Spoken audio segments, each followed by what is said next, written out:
The human mind, a labyrinth of thoughts, emotions, and secrets, has always been a source of fascination and power. It is a complex organ that holds the key to our identity, our memories, and our deepest fears. Throughout history, there have been those who sought to unlock its mysteries, to control its potential, and to weaponize its vulnerabilities. These pursuits have often walked a fine line between scientific curiosity and ethical transgression. Few endeavors have plunged into the depths of this ethical abyss as deeply as Project Mkultra, the CIA's clandestine foray into the world of mind control. This secretive project pushed the boundaries of what was considered morally acceptable. Shrouded in secrecy, fueled by Cold War paranoia, and driven by a relentless pursuit of dominance, Mkultra remains one of the most unsettling chapters in the history of American intelligence. Its legacy is a dark reminder of the lengths to which governments will go in the name of national security. At its core, Mkultra was a quest to understand and exploit the human psyche, a search for techniques that could shatter the will, manipulate behavior, and erase memories. The program's methods were as varied as they were disturbing. The program's architects believed that by mastering the mind, they could control the fate of nations, extract secrets from enemies, and even create programmable assassins. Their ambitions were as grand as they were terrifying. From the early 1950s to the early 1970s, the CIA poured millions of dollars into a vast and shadowy network of experiments, often conducted on unwitting subjects, with little regard for ethical boundaries or legal constraints. The human cost of these experiments was often ignored. Mkultra was born from the ashes of earlier mind control projects like Project Bluebird and Project Artichoke, which emerged in the aftermath of World War II. These projects laid the foundation for the more extensive and invasive experiments that would follow. These early programs, fueled by fears of Soviet and Chinese brainwashing techniques, laid the groundwork for Mkultra's ambitious and morally dubious pursuits. The fear of enemy mind control drove the CIA to explore the darkest corners of human psychology. As the Cold War intensified, so too did the CIA's thirst for knowledge about the mind's hidden levers. The agency's desire to stay ahead of perceived threats led to increasingly radical and secretive measures. The story of Mkultra is a chilling reminder of the dangers of unchecked power, the allure of forbidden knowledge, and the fragility of human autonomy. It serves as a cautionary tale about the ethical limits of scientific exploration. It is a tale of covert operations, unethical experiments, and the enduring struggle to expose the truth about a program that sought to control the very essence of what it means to be human. The legacy of Mkultra continues to haunt the corridors of power and the annals of history. The roots of Mkultra can be traced back to the early years of the Cold War, a time when the world was gripped by the fear of nuclear annihilation and ideological warfare. This period was marked by intense paranoia and suspicion between the United States and its communist rivals, with each side constantly seeking an edge over the other. The Korean War, in particular, heightened fears that communist forces were using mind control techniques on American prisoners of war, manipulating their thoughts and actions. These fears were fueled by reports of POWs making confessions to crimes and renouncing their loyalty to the United States under duress. In response to these perceived threats, the CIA launched a series of clandestine programs aimed at developing its own arsenal of mind control weapons, hoping to counteract and surpass the enemy's capabilities. Project Bluebird, initiated in 1950, marked the CIA's first foray into the realm of mind control, setting the stage for more ambitious projects. The program's objectives were broad, encompassing research into hypnosis, truth serums, and other techniques that could be used to extract information from resistant subjects, often through coercive means.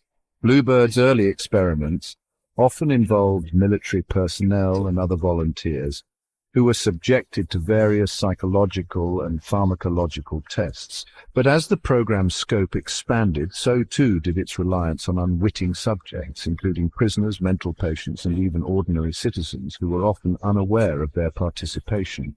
In 1951, Project Bluebird evolved into Project Artichoke, which focused more specifically on interrogation and behavior modification, refining the techniques developed under Bluebird. Artichoke researchers experimented with a wide range of techniques, including hypnosis, drugs like LSD and barbiturates, and electroshock therapy, pushing the boundaries of ethical research. The program's goal was to develop methods for breaking down resistance, eliciting confessions, and creating programmable assassins who could carry out missions without conscious knowledge or memory of their actions, a concept that seemed straight out of a science fiction novel. Both Bluebird and Artichoke laid the groundwork for MKUltra by establishing a framework for clandestine research, pushing the limits of what was considered acceptable in the name of national security. These programs normalized the use of unethical methods and fostered a culture of secrecy within the CIA, where the ends were often seen to justify the means. These early programs also demonstrated the immense challenges and ethical dilemmas inherent in mind control research, highlighting the moral costs of such endeavors. This set the stage for the even more audacious and morally questionable experiments that would follow under MKUltra's banner, forever changing the landscape of intelligence operations. Behind the shadowy curtain of MKUltra stood a cast of characters driven by a potent mix of ambition, paranoia, and a chilling disregard for the sanctity of the human mind. These individuals operated in the shadows, their actions cloaked in secrecy and their motives often obscured by layers of deception. At the helm of this clandestine operation was Dr. Sidney Gottlieb, a chemist by training and the CIA's chief scientist, who earned the moniker the Black Sorcerer for his willingness to explore the darkest corners of human experimentation. His work was both groundbreaking and terrifying, pushing the boundaries of what was considered ethically acceptable. Gottlieb, a man of contradictions who dabbled in mysticism while orchestrating brutal experiments, became the driving force behind MKUltra, pushing the program to its ethical limits and beyond. His fascination with the human mind's potential for manipulation knew no bounds. Richard Helms, the CIA director during the height of MKUltra, played a pivotal role in shaping the program's direction and concealing its existence from the public. His strategic mind and political acumen were instrumental in keeping the program under wraps. Helms, a shrewd and ruthless operator, recognized the potential of mind control as a weapon in the Cold War arsenal, providing Gottlieb with the resources and protection he needed to pursue his research with little oversight or accountability. His support was crucial in enabling the program's most controversial experiments. However, Helms's legacy would forever be tarnished by his decision to order the destruction of most MKUltra records in 1973. A desperate attempt to cover up the program's atrocities as public scrutiny intensified. This act of destruction only added to the mystery and controversies surrounding MKUltra. Beyond Gottlieb and Helms, MKUltra enlisted the expertise of a network of scientists, doctors, and other professionals, many of whom conducted experiments on unwitting subjects in exchange for CIA funding.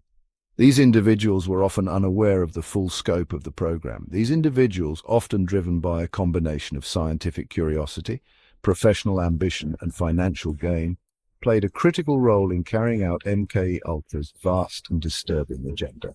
Their contributions, though significant, were shrouded in ethical ambiguity. However, their participation in these unethical experiments would later come back to haunt them, casting a long shadow over their careers and reputations. The moral and professional consequences of their actions would linger for decades. MKUltra's quest for mind control led its architects down a twisted path, exploring a diverse and often disturbing array of methods aimed at manipulating the human psyche. At the forefront of this arsenal was LSD, a potent psychedelic drug that emerged as a focal point of the program's research. Gottlieb, fascinated by LSD's ability to alter consciousness and shatter perceptions of reality, believed the drug held the key to unlocking the mind's hidden depths and bending it to his will. MKUltra's experiments with LSD were as widespread as they were reckless, often involving the surreptitious administration of the drug to unsuspecting subjects, including CIA employees, military personnel, mental patients, and even ordinary citizens. These experiments, often conducted in uncontrolled settings without proper medical supervision, had devastating consequences, leaving many subjects with long-term psychological trauma, including anxiety, depression, and psychosis. Beyond LSD, MKUltra researchers explored a wide range of other mind-altering substances, including barbiturates, amphetamines, and various truth serums in their quest to control human behavior. Hypnosis, too, emerged as a key area of interest, with the CIA funding research into its potential for inducing amnesia, creating false memories, and compelling subjects to carry out actions against their will. In the hidden corners of the world, there exist secret locations where groundbreaking experiments are conducted. These places, often shrouded in mystery, hold the keys to some of the most incredible scientific advancements. Today we'll uncover the stories behind these clandestine sites and the revolutionary work happening within their walls. From remote underground labs to isolated island facilities, the pursuit of knowledge knows no bounds. Join us as we delve into the enigmatic world of secret locations and experiments. Sometimes what appears to be pleasure can hide the most sinister horrors. In this scene we delve into the dark corners where joy was but a facade, masking the true nature of the underlying terror. Seymour Hersh's revelations ignited a firestorm in the Senate and among the public. The shocking details brought forth a wave of outrage as people grappled with the unsettling truths laid bare before them. Despite the revelations, questions and allegations continued to linger. What else was hidden from the public eye? The search for answers became more pressing as the shadows of doubt grew longer. As we move forward, the quest to unravel the truth behind the shredded documents becomes paramount. Each piece of evidence, no matter how small, brings us closer to understanding the full picture of what transpired.